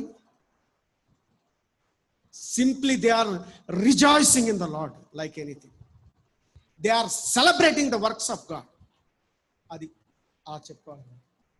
ఈ రోజున దేవుడు తన వాక్యంలో తెలియజేసిన విషయాలన్నీ ఈ దినాల్లో మన ముందు జరుగుతున్నాయి. ప్రభు రాకడ దాకా మనం వెళ్ళవసరం లేదు. ఎందుకంటే నాకేమనిపిస్తుందంటే ప్రభు రాకడ మనం చచ్చిపోయిన దాకా ఉండదేమో అనిపిస్తుంది నాకు. ఈ తరం కోర్స్ నాకు 60, నాకే అనిపిస్తుంది. ఏమనిపిస్తుందంటే నేను చచ్చిపోయేదాకా ప్రభు రాకడ రాకుండా ఉండదేమో అని. అంటే ఏంటి? ప్రభు రాకడకు ముందు ఏం జరుగుతుందంటే సంఘం ఎత్తబడుతుంది. సంఘం అంటే ఏం చెప్పండి? నాకు మీరందరూ ఫోటోలు కూడా కనిపించట్లేదు అన్న అందరిని క్వశ్చన్ చేయడానికి. సో మీరు గమనించండి, సంఘం అంటే క్రీస్తు రక్తంలో కడగబడి విమోచింపబడిన స్థితిలో ఉండి దేవునితో అన్ని సమాధానపరుచుకుని రెడీగా ఉండి సిద్ధపడి ఉండి బుద్ధిగల కన్యకలు ఏ రీతిగా ప్రభు వస్తాడని ఎదురు చూస్తున్నారో అలాగా సిద్ధపాటు కలిగి ఉండి దేవుని సేవించడానికి సిద్ధపడిన వాళ్ళు. సో వాళ్ళు ఎత్తబడతారు. సో అందులో నువ్వు నేను ఉన్నావా? లేకపోతే ఎంత భయంకరమైందో తెలుసండి మహాశ్రమలు. లేకపోతే ప్రభు రాకడలో ఎత్తబడకపోతే మహాశ్రమలు ఎదుర్కొని బ్రతకాలి. ఈ వైరస్, ఇలాంటి వైరస్లు ఇంకా 250 ఉన్నాయంట చైనా దేశంలో. మీకు తెలుసా? ఇలాంటి వైరస్లు ఇంకో 250 ఉన్నాయంట చైనా దగ్గర. వాళ్ళ ల్యాబ్లో నుంచి చిన్న ఒక వైరస్ తీసి బయటకు ఒక బాటిల్లో ఆ వైరస్ ఉన్న అది తీసి బయటకు వదిలేస్తే ఒకటి నుంచి ఆటోమేటిక్గా ప్రపంచం అంతా విస్తరిస్తుంది. ఈ రోజున రమారమి 1 కోటి మంది దాకా ఎఫెక్టెడ్. 700 కోట్లలో 1 కోటి ఎఫెక్ట్ అయిపోయింది. 700 కోట్లు అవ్వడానికి 700 రోజులు కూడా పట్టదు నన్ను అడిగితే. 70 రోజులు మహా అయితే. ఏమండి? 700 రోజులు కూడా పట్టదు. 700 రోజులు అంటే 2 సంవత్సరాలు. కానీ పోనీ 2 సంవత్సరాలు కూడా పట్టదు మొత్తం అంతా స్ప్రెడ్ అవ్వడానికి. అలాంటిది ఇంకో 250 వచ్చి పడితే, ఈ ఒక్క వైరస్ పడితేనే మనం ఇలాగనుకుంటే ఇంకో 250 వచ్చి పడితే, అసలు వచ్చి పడితే ఏ రోగం వస్తే పోతే గొడవలేదు. పోతే అలా పోకుండా బ్రతకడానికి సదుపాయాలు లేకుండా, డబ్బులు దొరకకుండా, పనిచేసే కంపెనీలు జీతాలు ఇవ్వకుండా, ఢిల్లీ పబ్లిక్ స్కూల్లో జీతం ఇవ్వలేదంట 2 నెలల నుంచి. ఎలా బ్రతకాలి వాళ్ళు? స్టీల్ ప్లాంట్ దగ్గర కూడా డబ్బులు లేవు రేపు జీతం ఇవ్వడానికి. ఎక్కడి నుంచి తీసుకొచ్చిస్తారు? పెట్టిన కంపెనీలు రన్ అవుతుంటే, చేస్తున్న బిజినెస్ ఫ్రూట్ఫుల్ అయితే, ప్రాఫిట్ వస్తే అప్పుడే ఎంప్లాయీస్కి శాలరీస్ అనేది సెకండరీ మాట. అదేం లేకుండా అక్కడ గవర్నమెంట్ ఊరికిన తొవ్వుకొస్తుందా? ముద్రేసి పని చేస్తారా డబ్బులు? ముద్రేసి పని చేస్తే ముద్ర వేయడానికి చివరి కాగితాలకు కూడా డబ్బులు దొరకవు మళ్ళీ. పిల్లరా, ఇదంతా ఆరాధనలో భాగమే. అంటే నాకు వాక్యంలో చెప్పడానికి వీలు కాదు కాబట్టి నేను ఇక్కడే కలిపేసి చెప్పేస్తున్నాను మీకు అన్ని. అది ఇది కూడా అన్ని మసాలా అంతా కలిపేస్తున్నాను ఇక్కడే నేను. సో ప్రభు ఎత్తబడితే ఎంతో సుఖమో, ఎంత సంతోషమో. ఎత్తబడకపోతే మహాశ్రమలు ఎదుర్కోవాలి. మహాశ్రమలలో సంఘం ఉండదు.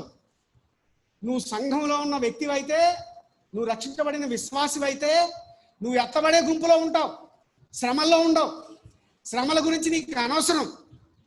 శ్రమలకు ముందు ప్రభు రాకడ కూడా నీకు అనవసరం. ప్రభు రాకడ కంటే ముందు సంఘం ఎత్తబడుతుంది. అది నీకు ముఖ్యం.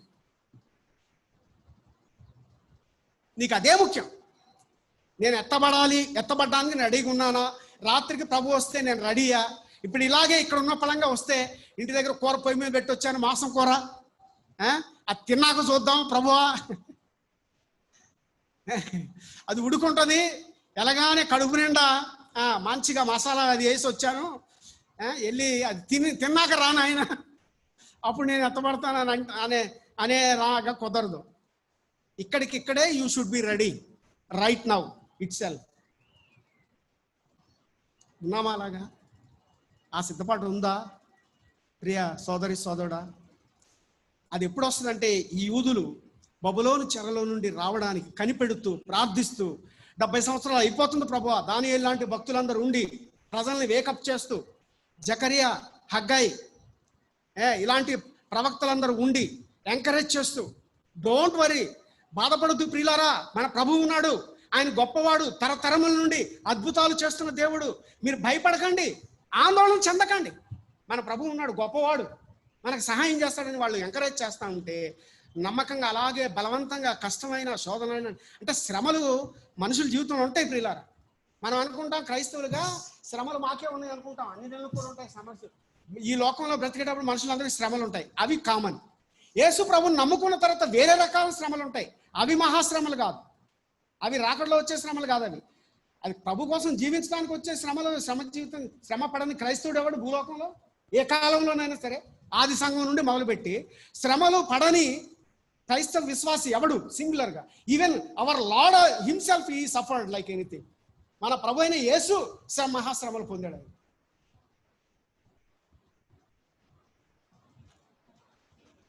శ్రమలు లేకుండా ఎలా ఉంటాయి? శ్రమలు క్రైస్తవ జీవితానికి శ్రమలు ఉన్నాయి, అవి కాదు మహాశ్రమలు, అవి వేరు. ఆ మహాశ్రమలో సంఘం ఉండకుండా సదుపాయం కలుగజేశాడు దేవుడు. నువ్వు నేను సిద్ధపడి సంఘంలో ఎత్తబడేలాగా, సంఘంతో పాటు ఎత్తబడే రాకడలో ర్యాప్చర్లో నువ్వు నేను ఉండాలనేది దేవుడు మనకిస్తున్నటువంటి పిలుపు.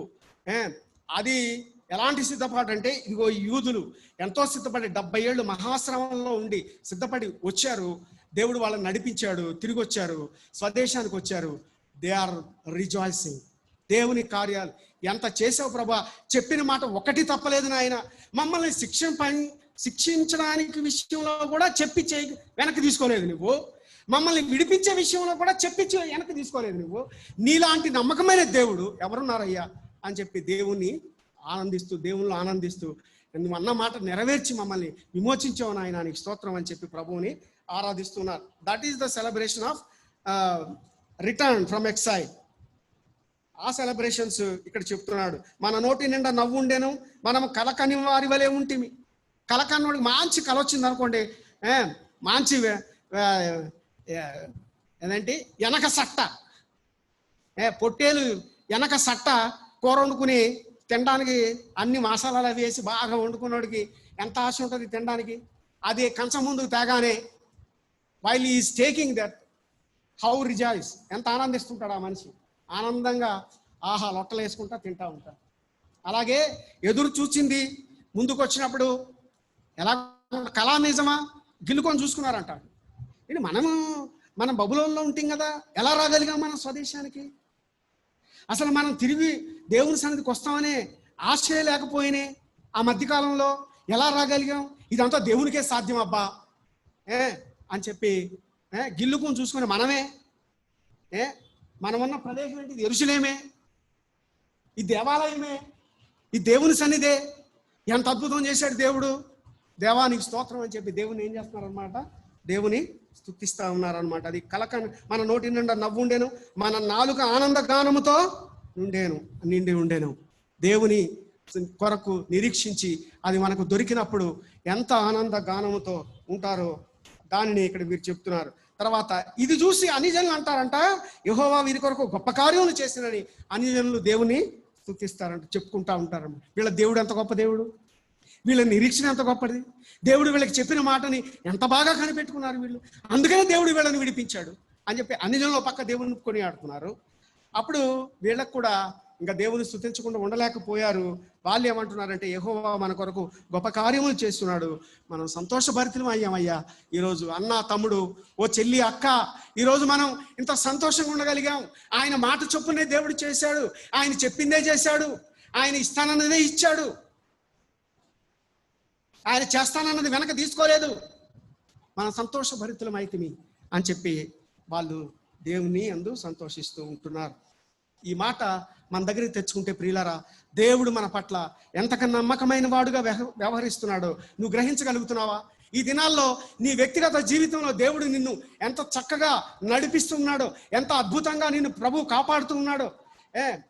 నీ చుట్టూ నీకంటే శ్రద్ధగా ఉన్నవాళ్ళు, నీకంటే ఇందాక నేను చెప్పినట్టుగా మనకంటే తెలివిగా వ్యవహరించేవాళ్ళు కోవిడ్ బారిన పడుతున్నారు. Tamil Nadu IG, inspector general of police, Tamil Nadu చచ్చిపోయాడు కరోనాతో. యూనో, ఉత్తర భారతదేశంలో గొప్ప గొప్ప మంత్రులు కరోనా బారిన పడుతున్నారు. అమితాబ్ బచ్చన్ తెలుసా మీకు? ఈ was affected by Covid. Abhishek Bachchan వాళ్ళకేం తక్కువ అండి. ఆయన పేరేంటి? అంబానీ తర్వాత అంబానీ లాంటి వాళ్ళు ఇద్దరు, తండ్రి కొడుకులు ఇద్దరు కూడా, Abhishek Bachchan, Amitabh Bachchan. They are affected by covid. You know, నేనేమంటున్నానంటే దేవుడు నిన్ను ఎంతగా అద్భుతంగా కాపాడుతున్నాడని నీకు అనిపించడం లేదా ఈ ఉదయకాలం? దేవుడు మన కొరకు గొప్ప కార్యములు చేస్తున్నాడు, మనం సంతోషభరితులమైతిమి అనే మాట చెప్పగలుగుతావా నువ్వు ఈ ఉదయకాలం? దేవునితో చెప్పగలుగుతావా? చెప్తావా? నీ మనసు నిండా ఆయన నిన్ను కాపాడుతున్న విషయం, ఆయన పట్ల, నీ పట్ల ఆయనకున్న ఉద్దేశం అంతా ఆయన నెరవేరుస్తూ ఉన్నాడన్న సత్యం నీకు బోధపడితే, వీరి దేవుడు గొప్ప కార్యములు వీరి కొరకు చేస్తున్నాడు అనే విషయం నీకు అర్థమైతే నీవు దేవుని స్తుతించగలుగుతావా ఈ ఉదయకాలము? నేను మీ ముందు ఆ మాట స్ట్రెస్ చేయాలని ఇవన్నీ కూడా నేను చెప్పాను. నా సమయం అయిపోయింది. ఇంకొక మాట చెప్పి నేను ముగిస్తాను. It is a prophetical psalm. ఇది ఒక అద్భుతమైన ప్రవచనాత్మకమైనది. ఇందులో ఉన్న టీచింగ్ అంతా చెప్పాలంటే, ఈ కీర్తనలో ఉన్నటువంటి ట్రూత్స్ అన్ని చెప్పాలంటే చాలా టైం కావాలి. We have to take more than 1 hour. ఒక గంట తీసుకుంటే చక్కగా వివరణాత్మకంగా మిగిలిన విషయాలన్నీ కూడా, వాక్యం అంతా కూడా మనకు వస్తుంది. అదంతా నాకు సమయం లేదు. కానీ ఇక్కడ దక్షిణ దేశంలో ప్రవాహములు పారునట్లుగా యెహోవా చెరపట్టబడిన మా వారిని రప్పించుము అని ఓ ప్రార్థన కూడా చేస్తున్నాడు ఇక్కడ కీర్తనాకారుడు. ఏం ప్రార్థన చేస్తున్నాడంటే, ప్రవాహములు వచ్చినట్లుగా, దక్షిణ దేశంలో ప్రవాహములు పారునట్టుగా. దక్షిణ దేశం అంటే నెగబు దేశం అంటారు బైబిల్లో. నెగబు అంటే అరేబియా ఎడారికిన్ను యూదా అరణ్యానికి మధ్యలో ఉంది ఈ నెగబు అంటారు దీన్ని. అది ఎడారి కాదు, అలాగని చెప్పి సారవంతమైన భూమికి కాదు, అటు ఇటు కాని దేశం అనమాట. ఆ దక్షిణ దేశంలో ఈ యూదారణ్యంలో వరదలు వచ్చినప్పుడు దీని గుండా పారి ఆ ఎడారిని తాకనట్టుగా వరదలన్నీ ఆవిరైపోతూ ఉంటాయి. ఎవ్రీ ఇయర్ జరుగుతూ ఉంటుందంట. అలాగా హిస్టారికల్గా నేను ఇదంతా చదివాను, హిస్టరీ డిక్షనరీ అంతా చదివాను, బైబిల్ డిక్షనరీ. ఆరిపోతూ ఉంటే ఇంకా అక్కడ ప్రవాహం ఆ నెగబు వరకు వస్తుంది, కానీ అక్కడ ఏమి ఫలం లేకుండానే అవన్నీ కూడా ఆవిరైపోతూ ఉంటాయి. అవన్నీ కూడా కానీ రావడం, ఆ ప్రవాహం వరదలు కనుక చూస్తే భయం వేసేస్తుంది, అంత వరదలు వస్తాయంట. అలాగా మా వాళ్ళందరినీ రప్పించు ప్రభువా అని ప్రార్థన చేస్తాను. అంటే ఇతనికి ఏం గురి వచ్చిందంటే, ఈ విశ్వాసికి లేకపోతే ఈ కీర్తనాకారుడికి ఒకడైతే ఒకడు, ఒక గుంపు అయితే గుంపు, ఈ కీర్తనాకారుడికి ఏమనిపిస్తుందంటే, మమ్మల్ని ఎలా విమోచించి తెచ్చావో, మా గురించి అన్ని జనులు వీరి కొరకు దేవుడు గొప్ప కార్యములు చేశాడని చెప్పగలిగావో, ఇది మేము కలగన్నామా నిజమా అని మమ్మల్ని మేము గిల్లుకుని మా నోటి నిండా నీకు స్తోత్రం, మా మనస్సు నిండా నవ్వు, మా హృదయం నిండా సంతోషం ఉండేటట్టుగా నీవు గొప్ప కార్యాలు చేస్తే అన్ని జనులు చెప్పుకుంటుంటే మాకు మేమే సంతోషభరితం అయిన తర్వాత నాకేమనిపిస్తుందంటే, ఇంకా మా వాళ్ళందరిని తీసుకురా ప్రభువా అనిపిస్తుందంట. రక్షించబడిన విశ్వాసికి నశించిపోతున్న వాళ్ళని చూస్తే ఉండే దాహం అన్నమాట ఇది. అదొక ప్రార్థనాంశంగా కీర్తనకారుడు చేస్తున్నాడు. దక్షిణ దేశములో ఏమంటున్నాడు? దక్షిణ దేశములో ప్రవాహములు పారునట్లుగా యెహోవా చెరపట్టబడిన మా వారిని రప్పించుము. అందరిని రప్పించిన ఆయన, మేమందరం విమోచింపబడాలి, మాకందరికి నీ సన్నిధి కావాలి, మాకందరికి నీ మందిరంలో ఉండాలి, మేమందరం ఏకముగా కూడి నిన్ను ఆరాధించాలి, ఆ గ్రేట్ సెలబ్రేషన్ మాకు కావాలి ప్రభువా అని చెప్పి ప్రార్థన చేస్తూ ఉన్నాడు కీర్తనాకారుడు. సో దాన్ని ప్రార్థిస్తూ ఉన్నాడు. ఇంకొక ట్రూత్ ఏం చెప్తున్నాడంటే, చివరి మాట, ఒక హోప్ఫుల్, ఒక confidence in the Lord's work. దేవుని కార్యములలో, దేవుని ఉద్దేశములలో ఒక ఏర్పాటుని ఇక్కడ చెప్తున్నాడు కదా. కన్నీళ్లు విడుచుచు విత్తువారు సంతోష గానముతో పంట కోసెదరు. విత్తేటప్పుడు ఎంత కష్టం ఉంటుందో, ఆ విత్తనం పోతదేమోనని భయం, దాన్ని విత్తేదానికి ఒక పక్క ఆకలి అవుతున్నా దానికి సంరక్షణ చేయాలి, ఒక పక్క ఇంట్లో ఏమీ లేకపోయినా నీళ్లు పెట్టి దాన్ని పోషించాలి, ఒక పక్క జీవితంలో ఇబ్బందులు పడుతున్నా, అనారోగ్యం ఉన్నా, కష్టం ఉన్నా ఈ విత్తనాన్ని పోషించాలి, ఈ విత్తనాన్ని సంరక్షించాలి.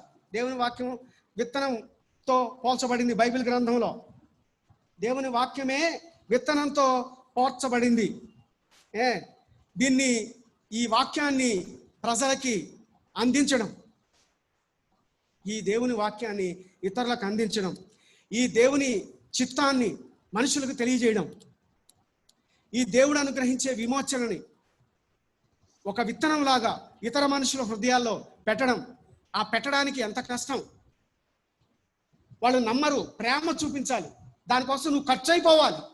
నీ టైము, నీ మనీ, నీ టాలెంట్ ఖర్చు అయిపోవాలి.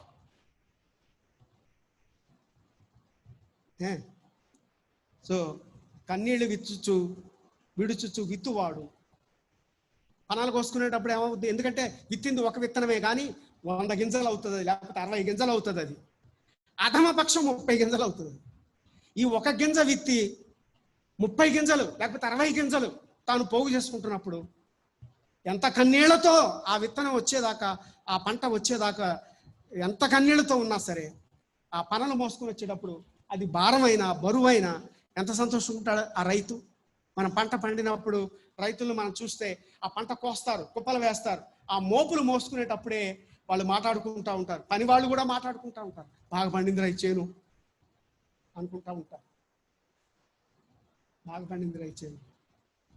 ఒక విశ్వాసి మరికి ఒక ఆత్మని సంపాదించుకున్నప్పుడు కలిగే సంతోషం అది ఒక రైతుకే తెలుసు, అది ఒక వ్యవసాయదారునికే తెలుసు. ఒక మొక్కను నాటి దాని ఫలము అందరికీ ప్రయోజనకరంగా ఉండాలని ఆశతో దాన్ని కష్టంతో పెంచి పోషించేవాడే విశ్వాసం అంటే. అప్పుడే దేవుడు నీలో విత్తింది, దేవుడు నీ కొరకు చేస్తున్నదన్నీ నీకు అర్థమవుతాయి. అప్పుడే నేను సంతోషభరితులమైతే మా కొరకు నీవు గొప్ప కార్యాలు చేసావు ప్రభా, అన్యజనులు కూడా దాన్ని చెప్పుకుంటున్నారు ప్రభా, మేము కలగన్నట్టున్నాము నాయన, మా నోటి నిండా నవ్వుంచవు తండ్రి, అందుకు నేను నిన్ను స్తుతిస్తున్నానని చెప్పి చెప్పగలుగుతారు కీర్తనకారుడు వలె. ఈరోజు మన విశ్వాస జీవితంలో మనం ఎలా కొనసాగుతున్నాం, మన భక్తి మనం ఎలా చేస్తున్నాము, మన ఆరాధనలు ఎలాగున్నాయి, మన హృదయంలో దేవుని పట్ల భయభక్తులు ఎలాగున్నాయి. ఈరోజు ఆరాధించడానికి వచ్చినటువంటి నువ్వు నేను ప్రియ సోదరుడా మనల్ని మనం ఎలా చూసుకోగలుగుతున్నాము? ఈ మాట మనం చెప్పగలమా? ఈ మాటలే చెప్పండి. The same you recite the words in the psalm. ఈ కీర్తనలో ఉన్న మాటల్ని జస్ట్ రిసైట్ చేయండి, చూస్తా ప్రభుతో చెప్పండి. మీరు ఈ మాటలు ఆరాధన చేసేటప్పుడు ఈ మాటలు అర్థం చేసుకోవడానికి ప్రయత్నం చేయండి. దేవుడు మన కొరకు గొప్ప కార్యములు చేసేవాడు, దేవుడు మనల్ని మన బంధకాల్లో నుంచి విడిపించేవాడు, దేవుడు మన కట్లను తెంపేవాడు, దేవుడు మన ఆ ఎండిపోయిన స్థితిని ఫలభరితంగా చేసేవాడు, దేవుడు మన నిర్జీవ స్థితిని జీవంగా మార్చేవాడు. దాని కొరకు ఆయన గొప్ప కార్యములు చేసే దేవుడు. దాన్ని బట్టి మనం కూడా కీర్తనకారుడితో కలిసి ఈ రోజున మనం ఆయన ఆరాధించడానికి మనకు అవకాశం మనకు కూడా లేకపోయింది. దాన్ని బట్టి ఇలాంటి బాధ, ఇలాంటి భావం, ఇలాంటి భక్తి, ఇలాంటి విశ్వాసం నా హృదయంలో ఉంటే మనం కూడా ప్రభువును స్తుతించకుండా ఉండలేం. ఆ భయంకరమైన పరిస్థితి నుండి మమ్మల్ని తప్పించి, ఆ చెరలో నుండి మమ్మల్ని విడిపించి, దేవా మమ్మల్ని చెరలో నుండి తప్పించుము, నీ ముఖకాంతిని ప్రకాశింపజేయమని ఒక కీర్తనకారుడు కీర్తన పాడుతూ ఉంటాడు. సో ప్రియ దేవుని బిడ్డలారా, ఈ ఉదయకాలం మనం కూడా ప్రభువా మమ్మల్ని చెరలో నుండి నీవు రప్పించినప్పుడు, మేము కలగనట్టుగా మేము నీ సన్నిధికి దూరం అయిపోయినప్పుడు, మేము మా జీవిత వ్యధల్లో కొట్టుకొని పోతున్నప్పుడు ప్రభువా నీవు మమ్మను కనికరించి మా వైపు చూసి నాయన నీవు మమ్మల్ని తిరిగి రప్పించి నీ సన్నిధిలో, నీ మందిరంలో, నీ తేజో మహిమనిస్తూ స్థలంలో మేము కూడి నిన్ను ఆరాధించడానికి నీవు మమ్మల్ని తీసుకొచ్చినందుకు నీకు వందనాలు. మా హృదయంలో సంతోషం ఉంచినందుకు వందనాలు, మా నోట్లో నీవు నవ్వు ఉంచినందుకు వందనాలు. ఇతరులు మమ్మల్ని బట్టి వీరి దేవుడు గొప్ప కార్యములు చేశాడు వీరికి అని చెప్పుకునేట్లుగా చేసినందుకు వందనాలు. దేవా నువ్వు మా జీవితంలో మాకు గొప్ప కార్యం చేసినందుకు మేము కూడా నీకు కృతజ్ఞతలు చెల్లిస్తున్నాం. మేము సంతోషంగా ఉన్నాం ప్రభువా, మేము ఆనందంతో నేను స్తుతిస్తున్నాము నాయన. మా వారిని కూడా విడిపించే దేవుడని నీకు కృతజ్ఞతాస్తుతులు చెల్లిస్తున్నాను ప్రభువా. మేము విత్తుతూ పోవుతూ ఏడ్చుచూ విత్తుతూ చేయగలిగితే మమ్మల్ని సంతోషంతో పనులు మోసుకొని వచ్చేటట్టుగా నువ్వు చేసే దేవుడు తండ్రి. This is the work of God, this is the way God works. ఒక రైతు పిడికెడు విత్తనాలు పట్టుకొని ఏడ్చుచూ పోవుచూ విత్తేవాడిని చూస్తే వాడు భారంతో పనులు మోసుకునేటట్లుగా దేవుడు చేస్తాడు. అది దేవుని పని, it is the way of God. So దాన్ని బట్టి కూడా మనం దేవుని స్తుతించడానికి సిద్ధపడాలి. దేవుడి మాటలు మన వినికిడిలో దీవించింది కాక తలవంచండి, ఆరాధన చేసుకుందాం. త్వరగా ఆరాధన చేసుకుందాం. అందరూ 1 by 1 ఆరాధన చేయండి. ముందుగా పాస్టర్ గారు మనల్ని ఆరాధన నడిపిస్తారు, క్రింద ఉన్నారు. Thank you.